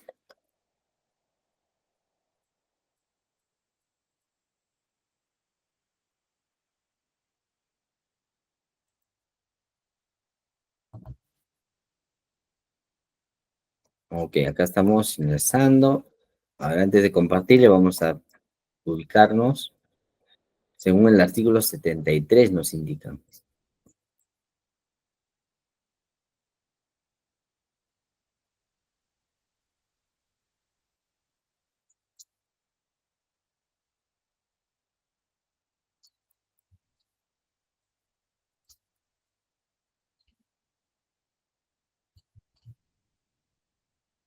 Ok, aquí estamos. Entonces, claro, volvemos a lo que se refiere, pues, a la presentación de ofertas. Ok, claro, claro. Entonces, dice, ¿no? La evaluación de las ofertas consiste en la aplicación de los factores de evaluación siempre y cuando haya cumplido, ¿no? La etapa de la admisión. Eso también, ¿no? A eso se refiere el artículo 73.2, ¿no? Si ha sido admitido, entonces pasa ahora a este tipo de evaluación donde se va a aplicar los factores de evaluación. Y de acuerdo a ello se da un puntaje. Esta es una tarea técnica, ¿no? Donde se necesita tener en cuenta lo siguiente. Dice, para determinar la oferta con el menor puntaje se toma en cuenta lo siguiente. Es decir, vamos a aplicar una fórmula, pues, ¿no? Una fórmula para que cada postor tenga un puntaje determinado y el puntaje menor seguramente tenga mayor, mayor capacidad para que pueda pasar a otra nueva etapa. Entonces, nos dice, ¿no? ¿Qué se tiene que tomar en cuenta? Cuando la evaluación del precio sea el único factor, se le otorga el máximo puntaje de la oferta de precio más bajo y se otorga a las demás ofertas puntajes inversamente proporcionales. Es decir, el menor puntaje va a ser el primero, ¿ok? Ese es el orden de prelación, en este caso de evaluación de precio. ¿Cuál es la fórmula? Ahí está. La fórmula es puntaje de la oferta a evaluar, es decir, aquí el postor va a tratar que sea el menor puntaje. ¿Cuál es la fórmula? El precio de la oferta más baja, ¿ok? Por el puntaje máximo del precio sobre el precio. Esa es la fórmula, ¿ok? Eso está descrito justamente pues en la presentación de la oferta, ¿ok? Y también de acuerdo a nuestras bases y criterios que nosotros hemos colocado justamente en nuestras bases. Nuestros criterios de evaluación no está estandarizado, se puede decir, por las bases de la OCE, ¿ok? Pero están adecuados de acuerdo ya a la necesidad de cada entidad, ¿ok? Entonces, no es algo que también se va a sorprender, porque esta fórmula, este requerimiento de criterio de evaluación ya está integrado en las bases, ¿ok? Entonces, el proveedor conoce cómo se le va a calificar. Eso es cuando hemos hablado del precio, pero también existen otros factores de evaluación, ¿no? Además del precio. En este caso, tiene otro tipo de evaluación según a los criterios que nosotros hemos colocado, ¿ok? Garantía, por ejemplo, ¿no? Es uno de esos supuestos. Ahora, ¿qué pasaría? Dicen, ¿qué pasaría si hay dos o más ofertas empate en el puntaje? ¿Qué pasa? Un sorteo. Claro, se hace un sorteo. Recuerden que es un acto público, ¿ok? Entonces tiene que haber pues un notario público justamente para la evaluación de las ofertas, ¿ok? Entonces, si hay dos o más ofertas que empaten en puntaje, se tiene que realizar a través de un sorteo para que se vayan ubicando en un orden de prelación directamente para que pueda ser beneficiado como postor ganador, ¿no? Entonces, esos son los supuestos. Ya pasamos la etapa de evaluación, ahora pasamos a la etapa de calificación, ¿ok? Y de acuerdo al orden, ¿no? De prelación, justamente, ¿no? El que había obtenido el menor puntaje estaba arriba. ¿Qué pasa aquí en calificación? Luego de culminar la evaluación, el comité de selección califica a los postores que obtuvieron el primer y segundo lugar. ¿Ok? Entonces, simplemente ya para la etapa de calificación, ¿quién queda? El primer y segundo lugar. Los demás, ahí queda, ¿no? Ahí queda, ya no pasan a esta etapa. Entonces pasa el primer y segundo lugar a esta etapa de calificación, donde primero se verifica los requisitos de calificación que se han especificado en las bases. ¿Ok? También hemos hablado cada uno en algún momento, de estos criterios de evaluación, de estos criterios de calificación. Estamos recordándolo nada más. La oferta del postor que no cumpla con los requisitos de calificación es descalificada. ¿Ok? ¿Ok? Entonces, es muy importante. Se puede ser una etapa crucial. ¿Por qué? Porque solamente queda el primero y el segundo, y el que no cumpla queda descalificado. Ya no, ni siquiera pasa a evaluar, a calificarse sus puntajes, ¿no?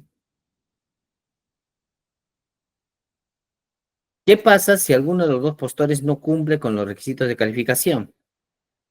¿No? El comité de selección verifica que los requisitos de calificación de los postores sean admitidos según orden de prelación, perdón, orden de prelación, claro, orden de prelación, hasta identificar dos postores que cumplan con los requisitos de calificación.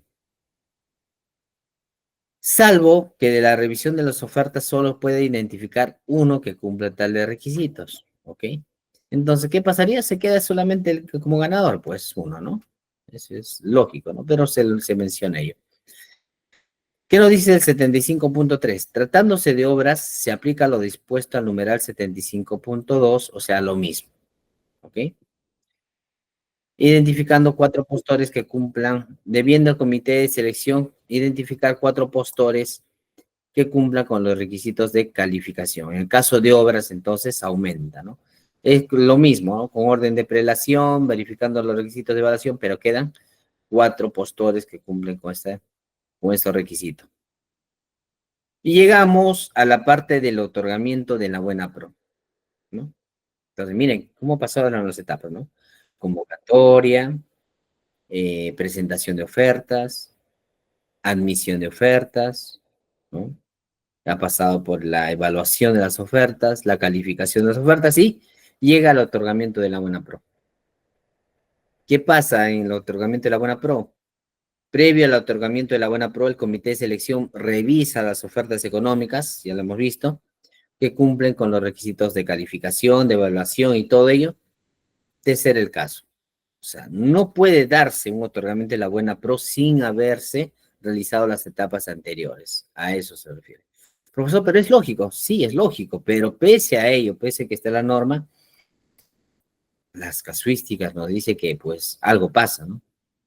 Y hay otorgamientos de la buena pro sin ninguna integridad en llevar todos los procesos de acuerdo a la normativa vigente. De rechazarse alguna de las ofertas de acuerdo con lo previsto en el numeral anterior, ya lo hemos visto, el comité de selección revisa el cumplimiento de los requisitos que siguen en el orden de prelación. ¿Okay? ¿Qué quiere decir esto? Recuerden que hay un orden de prelación luego de la etapa de evaluación. Y en la etapa de calificación solamente toman dos. ¿Okay? Pero ¿qué pasaría si esos dos incumplen también? En la etapa de calificación se incumple. O no llega a la presentación de algún documento, quizá por ahí. Lo que inmediatamente pasamos a los siguientes postores, el tercero, el cuarto, el quinto, sexto y así, hasta que se termine. ¿Ok? Entonces, por tanto, ¿no? Aquellos proveedores, ofertantes que han quedado en cuarto uy, quedé cuarto, ya no puedo, solamente queda primero y segundo y me voy y ya no sé, quiero saber nada. No, tienen que estar atentos, porque quizás el primero y el segundo se caen. ¿Ok? Entonces, tienen que estar atentos. 76.3. Definida la oferta ganadora, el comité de selección otorga la buena pro.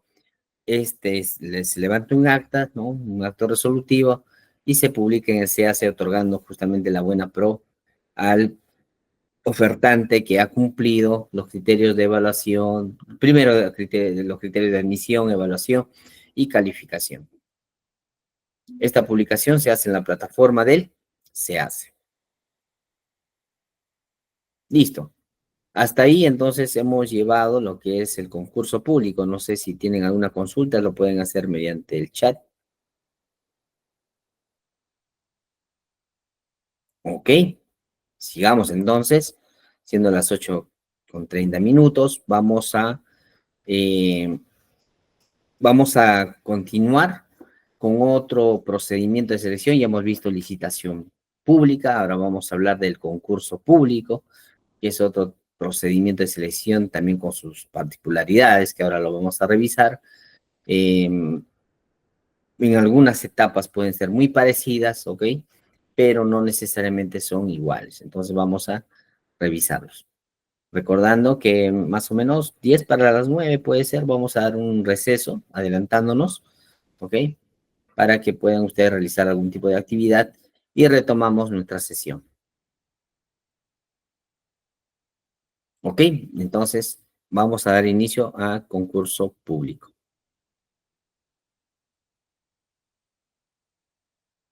Nos vamos nuevamente, como primera característica, ¿ok? A los topes para cada procedimiento de selección para la contratación de bienes, servicios y obras según el LOCE para este año fiscal 2025. Y ahí directamente nos ubicamos en el tipo de procedimiento, concurso público, y nos indica, ¿no?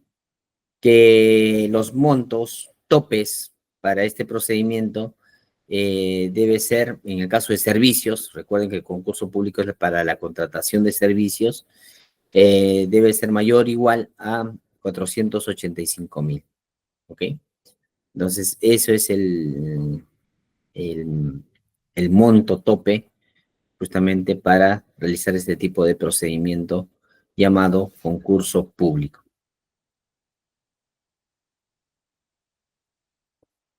Según el artículo 77, condiciones para el uso del concurso público. La entidad utiliza un concurso público ¿para qué? Para contratar servicios, ¿ok? Entonces ya tenemos entonces detallado la particularidad, ¿no? Nuevamente, para recordar, licitación pública es para contratar bienes, comprar bienes, adquirir bienes, o contratar obras, ejecución de obras.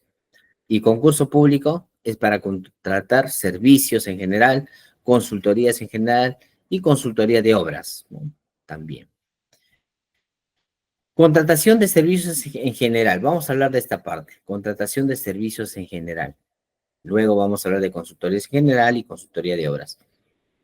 El concurso público para contratar servicios en general, ¿ok? Se rige por las disposiciones aplicables a la licitación pública contempladas en los artículos 70, 76, ¿ok? Es lo que hemos comentado hace un momento, ¿no? O sea, es decir, pasa por las etapas, nuevamente, de convocatoria, etapa de presentación de ofertas, calificación y evaluación, ¿no? O sea, tiene que pasar de todas maneras por esas etapas en el caso de contratación de servicios en general, ¿no? Y ahí justamente tenemos el mapita, ¿no? En este caso, la ayuda gráfica, que nos ayuda a distinguir nuevamente, pues, que para un concurso público también está regido bajo los mismos procesos y procedimientos estructurados. ¿Ok? Ahí está. Comienza con la convocatoria, nuevamente, el registro de participantes, la absolución, consultas y observaciones, con la absolución de consultas y observaciones e integración de bases, la presentación de ofertas, la calificación de ofertas, la evaluación de ofertas y el otorgamiento de la buena pro en acto privado.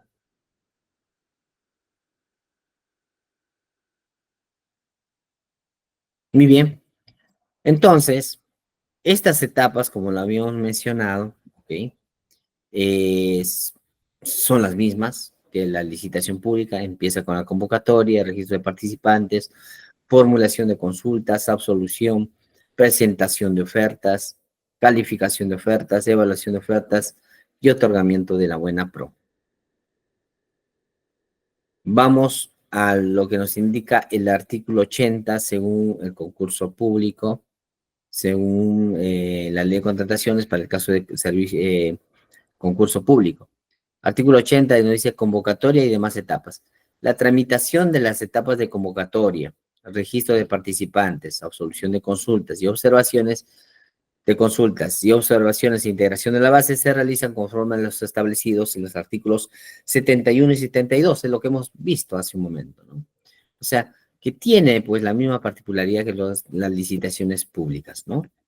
Llevan las mismas etapas, en los mismos procesos, en los límites que habíamos comentado, en los plazos que habíamos comentado. El artículo 81 nos dice presentación de ofertas, en este caso la presentación de ofertas, ahí hay un pequeño cambio y por eso se hace un pequeño corte, ¿ok? Y vamos a indicar. Dice, la presentación de ofertas se realiza de manera electrónica a través del SEACE durante el periodo establecido en la convocatoria, ¿ok? Salvo, dice, que este se postergue de acuerdo a lo establecido en la ley y el reglamento que lo estamos leyendo para todo caso. ¿Qué más? Dice, para la admisión de las ofertas, el comité de selección verifica la presentación de lo exigido en los literales A, B, C, D, E, ¿ok? Del artículo 52 y determina si las ofertas corresponden a las condiciones mínimas de quién, de los términos de referencia. Aquí ya no hablamos de especificaciones técnicas y tampoco hablamos de especificaciones técnicas de obras o expedientes técnicos de obras, sino estamos hablando ya de términos de referencia, los famosos TDR. ¿Ok? Entonces, eso se tiene que cumplir. De no cumplir con lo requerido, la oferta se considera no admitida. ¿Ok? Entonces, aquí hablamos en concurso público de los términos de referencia. Calificación y evaluación de las ofertas técnicas. El comité de selección determina si las ofertas técnicas cumplen con los requisitos de calificación previstos en las bases. ¿Ok? Claro. La oferta que no cumpla con dichos requisitos es descalificada. Lo que hemos visto, ¿no? La admisión, ¿no? Solo pasan a la etapa de evaluación las ofertas técnicas que cumplen con lo señalado en el numeral anterior. La evaluación se realiza conforme a los factores de evaluación enunciados en las bases. Eso también es importante, ¿no? Aquí, muchas veces, pues, los postores, cuando son primerizos, se puede decir, ¿no? Son nuevos en este tipo de procedimientos, llegan con muy alta expectativa y cuando algo se cae, ¿no? No por, muchas veces, no por culpa de los comités de selección ni por las bases, sino porque no están acostumbrados, ¿no? No estamos acostumbrados a cumplir algunos requisitos, ya sea por cualquier tipo de motivo. Entonces creen, ¿no? Los postores que ya los concursos están dirigidos, cuando no es así. Y no quiero decir que no lo haya también, pero mayormente se piensa eso, ¿no? Entonces, no necesariamente. En realidad lo que se caen son los mismos postores por no cumplir, ¿no? Con lo mínimo que se les pide según el reglamento. ¿Ok? Entonces, ahí también hay un detalle, ¿no? Primero, no cumplen con los requisitos, no cumplen con lo que indica las bases, no cumplen con los plazos, entonces, pero sí quieren seguir avanzando. Y cuando no avancen, se dice que no, ya lanzan otras ideas que no son las correctas muchas veces, ¿no? Entonces, eh, por eso, mientras uno participe en un comité de selección, en un órgano encargado de las contrataciones y se rige bajo la norma y conoce la norma, no hay ningún problema, va a salir tranquilo. Pero si no conoce la norma y comienza a realizar algunos actos que no están dentro de la norma, esto va a tener responsabilidades más adelante, ¿no? Entonces, hay que tener bastante cuidado en la participación de estos comités. Solo pasan a la etapa de evaluación, entonces, las ofertas técnicas que cumplen con lo señalado. La evaluación se realiza conforme a los factores de evaluación enunciados en las bases. Claro, el postor tiene que leer las bases. Y en las bases incluso están cómo se va a calificar, las medidas, ¿no? Las medidas, las fórmulas, cómo se le va a calificar. Y es por eso que hay muchos postores que también ya tienen experiencia en este rubro, ya saben si van a salir primeros, segundos o van a acercarse al puntaje óptimo, ¿ok? ¿Por qué? Porque hacen esos cálculos. ¿Y cómo hacen esos cálculos? Porque la información se encuentra en las bases. Entonces, no es un factor sorpresa, ¿no? De parte de la entidad.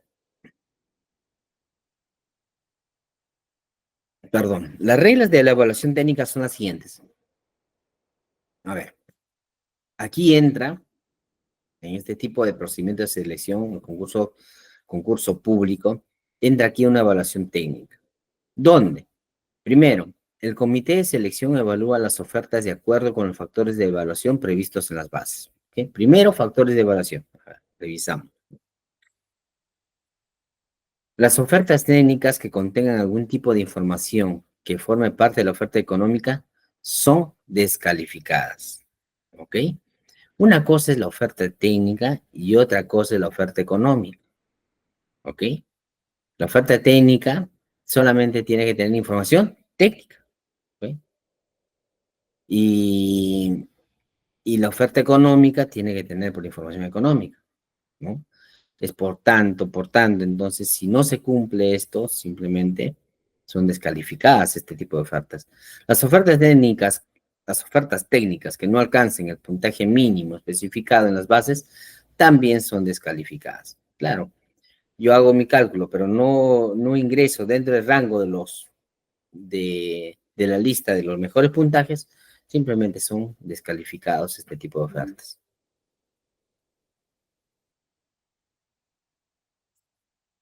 El comité de selección solo evalúa las ofertas económicas, aquí ya pasa ya, de la oferta técnica. ¿Qué va a evaluar ahora? La oferta económica, ¿ok? Se da cuenta, tiene una particularidad este tipo de concurso, ¿no? Primero es la oferta técnica. Cuando pasas la oferta técnica, pasas ahora a la oferta económica, la evaluación de la oferta económica. Ahí el comité de selección solamente evalúa las ofertas económicas de los postores que alcanzaron el puntaje técnico mínimo, pero en el caso de consultoría de obras rechaza las ofertas que exceden los límites previstos. Claro, es porque hay un valor referencial, ¿no? En el caso de obra. Ahora, el comité de selección evalúa las ofertas económicas asignándoles un puntaje de 100 a la oferta de un precio más bajo y otorga a las demás ofertas puntajes inversamente proporcionales a sus respectivos precios, ¿no? Un tipo de calificación, de prelación.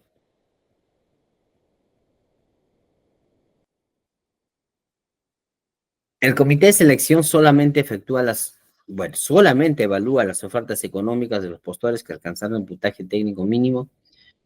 Bueno, esta parte ya lo hemos leído. Ok, y aquí llegamos, ¿no?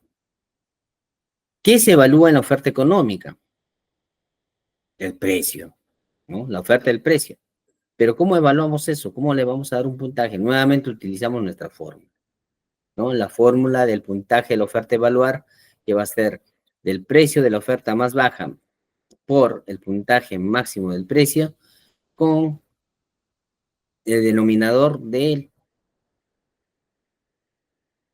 precio, ¿ok? Del precio inicial, ¿no? Del precio, el importe, ¿no? El precio de importe, es lo que significa, ¿ok? Ahora, en este caso, también se utiliza la siguiente fórmula para ya determinar el puntaje total de las ofertas. Aquí lo que hemos hecho es para determinar el puntaje inversamente proporcional a los precios, con un puntaje de 100, ¿te recuerdan? Ok. Aquí vamos a determinar el puntaje total de las ofertas, que es el promedio ponderado de ambas evaluaciones. Es decir, solamente aquí vamos a evaluar la oferta económica, pero no nos quedamos ahí. También vamos a obtener otro puntaje conjugando la oferta económica y la evaluación técnica. ¿Cómo realizamos ello? Simplemente algo simple, ¿no? La sumatoria del puntaje total del postor, ¿no? Más el puntaje de evaluación económica del postor. Listo. Eso es lo que nos va a dar. Claro, multiplicamos el coeficiente de ponderación para la evaluación técnica. Profesor, ¿de dónde se saca este coeficiente de ponderación? Claro, el coeficiente de ponderación, como se encuentra en las bases, ¿ok? Debidamente precisados, ¿no? Para que ustedes puedan realizar y ejecutar su fórmula, ¿ok? Entonces, eso nos va a dar un puntaje total de la oferta económica y técnica que va a ser nuevamente colocada en un orden de prelación para que pueda determinarse cuál es el mejor postor. Ahí tenemos los coeficientes de ponderación, tienen que tener las siguientes condiciones. No es que yo coloque pues cualquier tipo de coeficiente, ya la OCE nos brinda, pero nos brinda un rango, en realidad no nos brinda un coeficiente exacto, sino un rango, ¿no? El coeficiente dice tiene que ser mayor a 0,80 y menor a 0,90. Ese es el coeficiente. ¿ok? Tiene que estar dentro de ese intervalo. De igual forma, el coeficiente 2 para la oferta económica tiene que darse con o estar dentro del intervalo de ser mayor a 0.10 y menor a 0.20. Entonces, usando esos dos, de hecho, esos criterios salen ya de la entidad, salen en base a un cálculo, una evaluación técnica del comité de selección y del órgano encargado de las contrataciones, quizás con participación de la OCE o la opinión técnica o ayuda de la mesa de ayuda de la OCE para determinar eficientemente nuestro coeficiente de ponderación. La suma de ambos coeficientes es igual a la unidad. Ah, eso también, claro. La suma de estos dos tiene que ser igual a 1. ¿Ok? Esa es una consideración también que tenemos que tener. La oferta evaluada como la mejor es la que obtiene el mayor puntaje total. El mayor puntaje va a ser la oferta ganadora, ¿no? No es tan difícil, parece, pero no es tan difícil, solamente es usar la fórmula y de acuerdo a nuestras bases, ¿no? Porque ahí se encuentran los criterios de evaluación, de calificación, los coeficientes de ponderación y otros. Y llegamos al otorgamiento de la buena pro.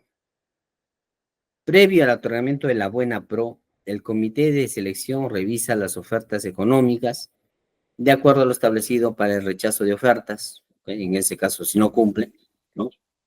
Por algún motivo no ha cumplido, no ha llegado al puntaje mínimo, ¿ok? Entonces se rechazan las ofertas en ese plazo. En el supuesto que dos o más ofertas empaten, ¿qué sucede? Se efectúa lo siguiente. Lo primero, no es como la anterior, en licitación pública, ¿qué pasaba? Sorteo, ¿no? Sorteo. Aquí no. Lo primero que se va a hacer es lo siguiente, al postor que haya obtenido el puntaje técnico, el mejor puntaje técnico, ¿ok? A ver, llegaron iguales en el puntaje total, ¿no? Oferta 1, oferta 2 llegaron iguales, con el mismo puntaje. ¿Qué se viene? ¿Sorteo? No. No, no, no, no. Vamos a definir, a ver, ¿cuál de estos dos ha obtenido el mejor puntaje técnico? No, no económico, el mejor puntaje técnico. A ver, ¿quién fue el mejor puntaje técnico? Ok, él es el ganador. ¿Ganó? No, pero yo tenía mayor puntaje económico. No, para concurso público, según la normativa, es el puntaje técnico. ¿Ok? Los dos tienen el mismo puntaje técnico. Puede pasar. Los dos tienen el mismo puntaje técnico. Ahora sí, sorteo. ¿Ok? Esa es la diferencia entonces entre licitación pública y concurso público, una de las diferencias.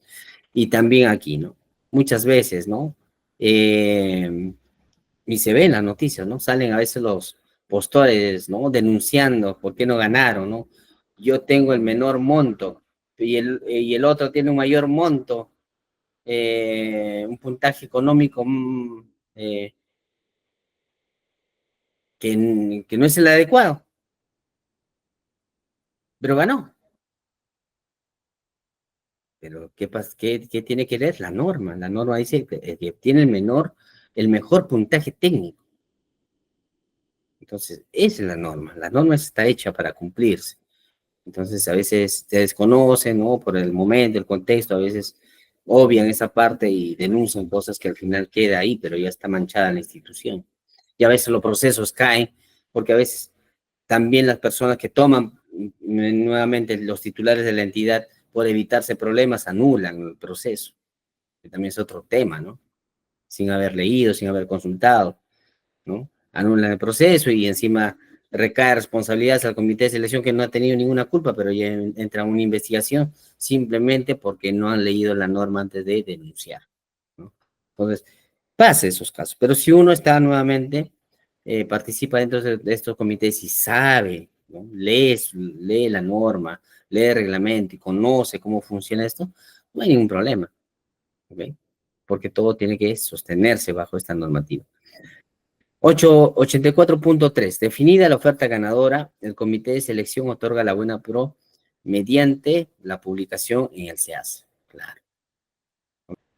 Vamos a continuar entonces con la disertación justamente de esta parte, ¿no? Hemos entrado a lo que es el desarrollo de el tema de concurso público, ¿no? Y hemos detectado ya, ¿no? Algunas características propias de este procedimiento de selección, ¿no? Eh, Diferenciándose a lo que es licitación pública. En primera instancia, ¿no? Licitación pública, para recordar, ¿no? Solamente son para la contratación de bienes y ejecución de obras. En cambio, lo que es concurso público es para la contratación de servicios, ¿ok? Entonces, es muy importante esa diferenciación.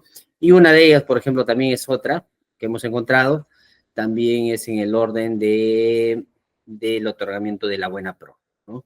Cuando no se pasa al sorteo directamente, ¿no? Sino pasa a la etapa de, primero, verificar quién ha obtenido el mejor puntaje, se le declara el ganador, ¿ok? No el que ha declarado un mejor puntaje económico, sino técnico. Y si empatan en ese sentido, pasan a raíz de ello al sorteo. Ahí nos habíamos quedado, entonces vamos a nuevamente a compartir nuestra pantalla. Estamos compartiéndonos. Muy bien, sí. Ok, perfecto, sigamos. A ver. También nos habla esta parte de concurso público de un proceso denominado concurso de proyectos arquitectónicos. ¿Okay? ¿A qué se refiere esto? Según la Ley de Contratación del Estado, el concurso de proyectos arquitectónicos, ¿no? Se utiliza para la contratación de consultorías de obras, ¿ok? Ahora sí entendemos por qué. Porque cuando hablamos de concurso público, estamos hablando de la contratación de servicios, contratación de consultorías y contratación de consultorías de obra. ¿Ok? Entonces, por ende, al ser los concursos de proyectos técnicos una especie de consultoría de obra para la elaboración de expedientes técnicos, para la elaboración de edificaciones y afines, mediante el cual se evalúa la propuesta arquitectónica. ¿Ok?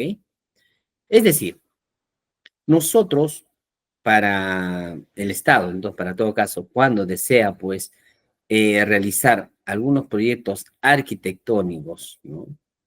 Debe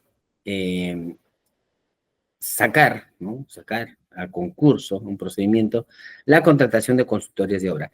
Y la forma que se usa en estos momentos es el concurso de proyectos arquitectónicos, donde se evalúa propuestas arquitectónicas para la construcción y elaboración de expedientes técnicos para dichas construcciones.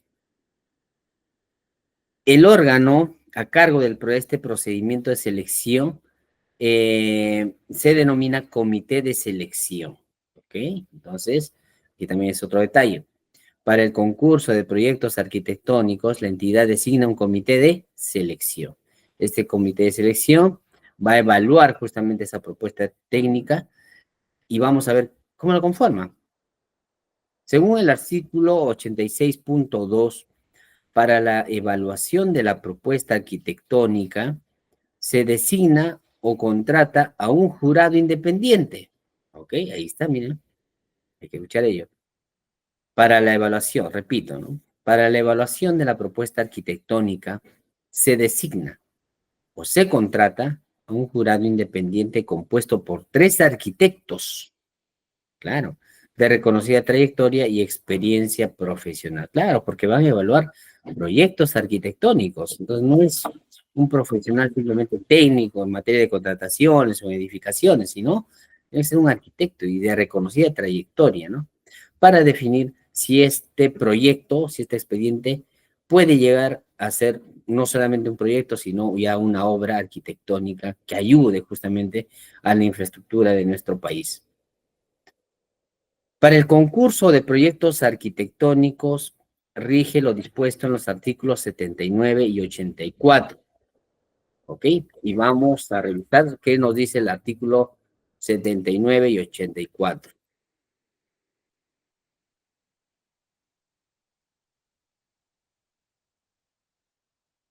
Ok, listo. ¿Estamos ahí? El artículo 79 nos habla de las etapas. Ok. Y se refiere a las siguientes etapas. Y van a decir, profesor, ¿es lo mismo? Claro, es lo mismo. Convocatoria, registro de participantes, formulación de consultas, absolución de consultas, presentación de ofertas, calificación de ofertas, evaluación de ofertas y otorgamiento de la buena pro. Es un concurso, ¿no? Es un concurso tipo licitación, curso parecido, y se tiene que realizar todas esas etapas. Además de la convocatoria también, ¿no? ¿Qué más se tiene que realizar? La convocatoria, la presentación de ofertas, la calificación y evaluación de las ofertas técnicas y la evaluación de las ofertas técnicas también se tiene que realizar mediante las fórmulas que estamos usando, ¿no?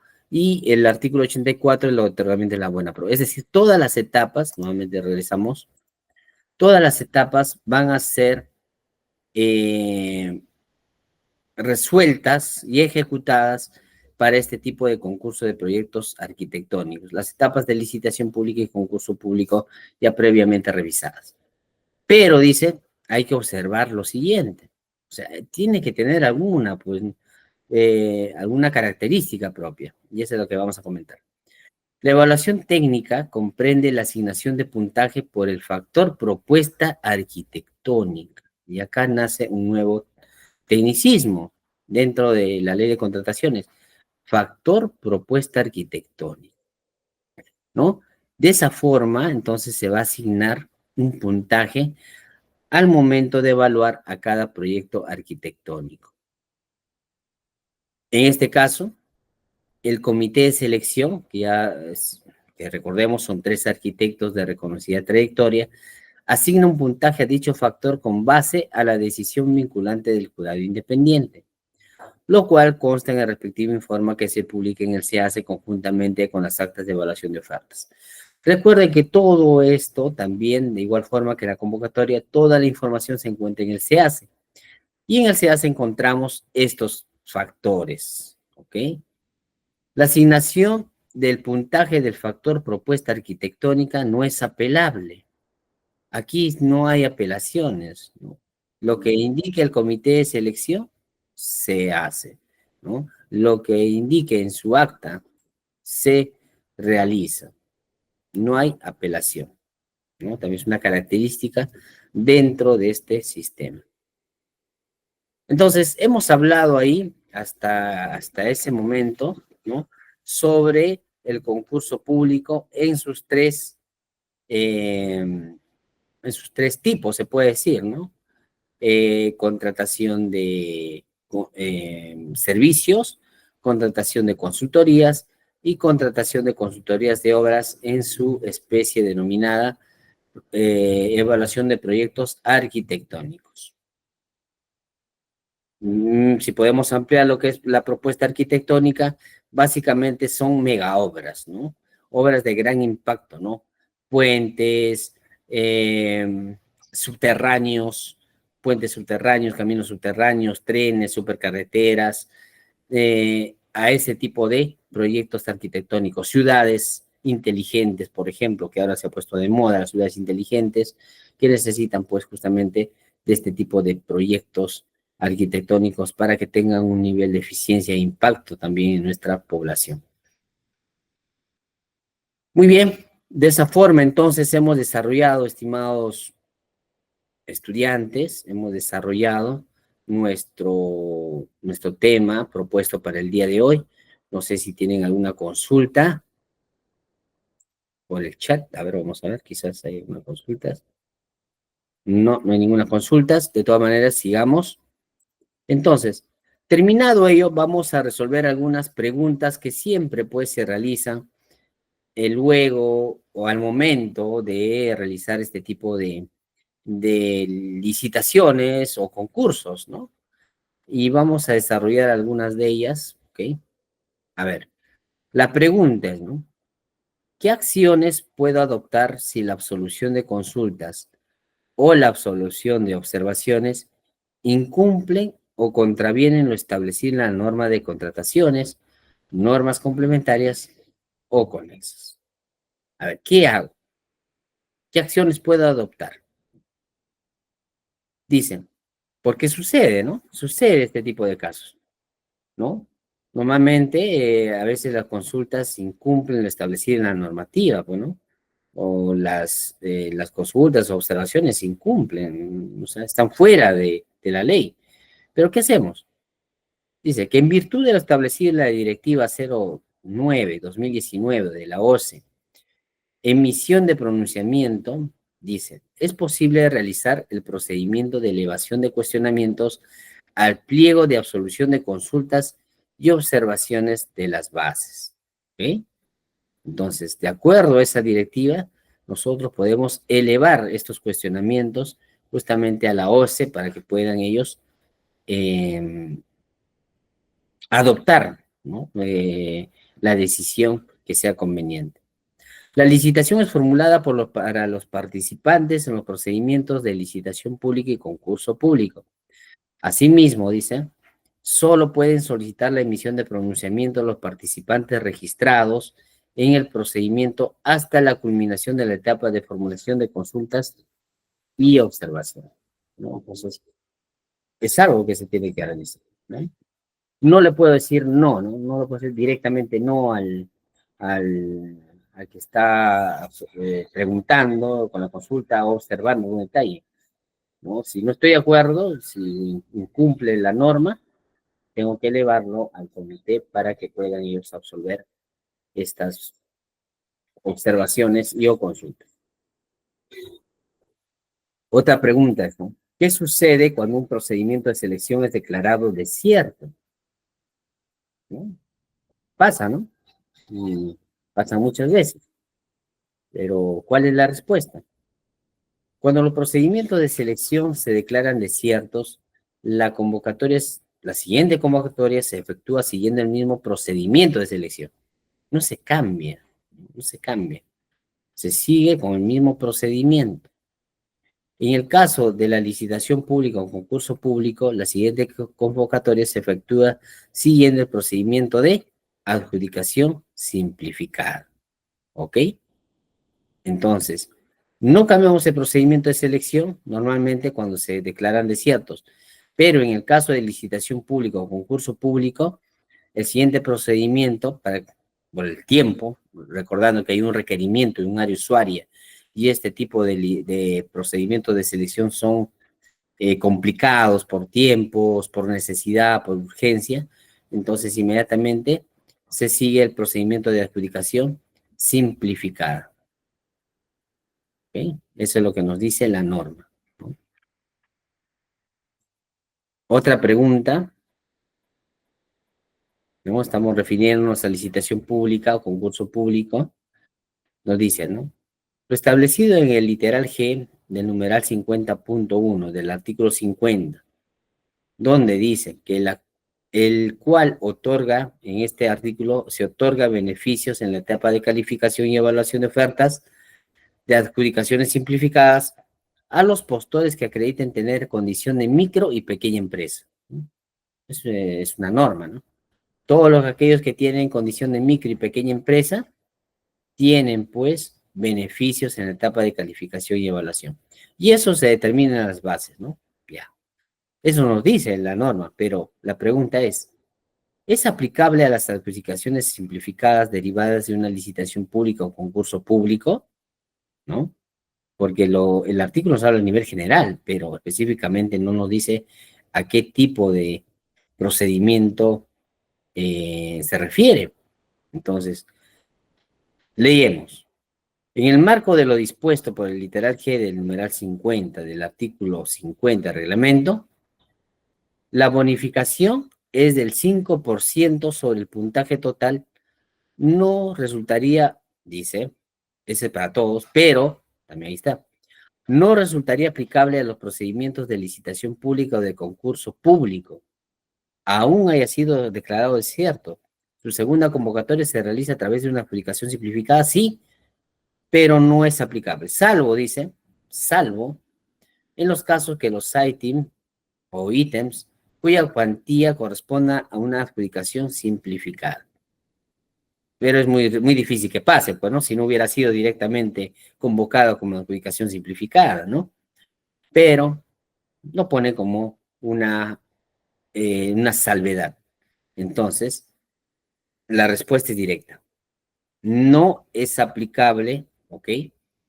Este, este beneficio del 5% de puntaje total a aquellos procedimientos de licitación público o concurso, licitación pública o de concurso público.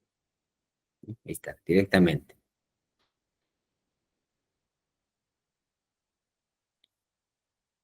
La otra pregunta, ¿no? ¿La buena pro puede quedar consentida en el mismo día de su otorgamiento? ¿No? Esa es la pregunta también que se hace. No, ¿no? La respuesta es concreta. No.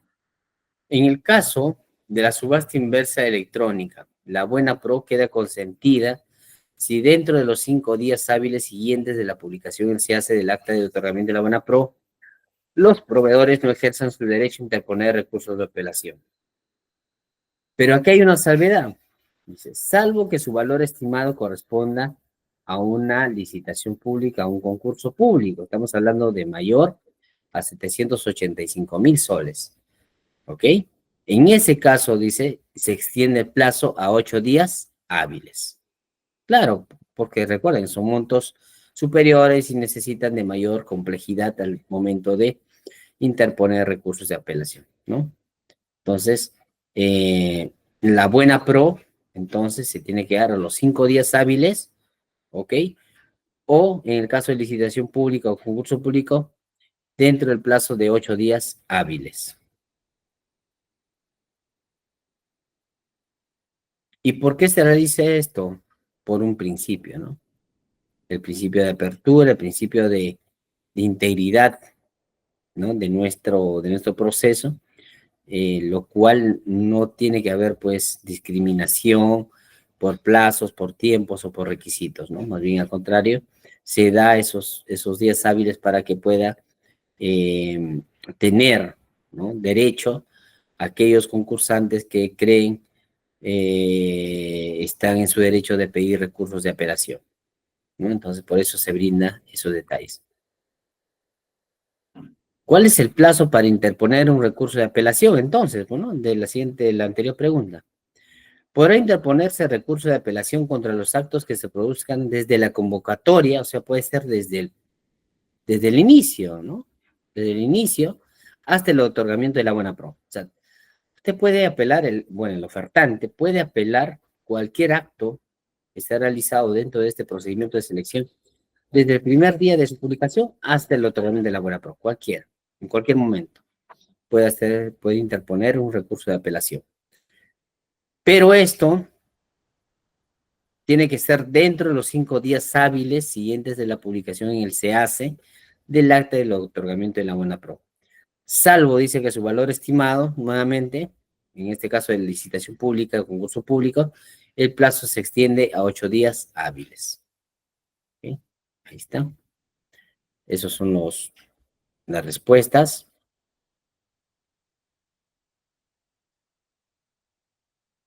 Listo. De esa forma, entonces, hemos terminado esta parte. No sé si tienen alguna consulta. Entonces, hemos revisado el día de hoy 2 procedimientos de selección. Como ya les comenté, los demás, los que tienen mayor uso, los que más se usan en el Estado, ¿no? Si bien la adjudicación simplificada tiene un número también muy importante, pero por la complejidad, por el impacto que tienen cada uno de estos procesos dentro del desarrollo nacional, se consideran los más importantes, licitación pública y concurso público.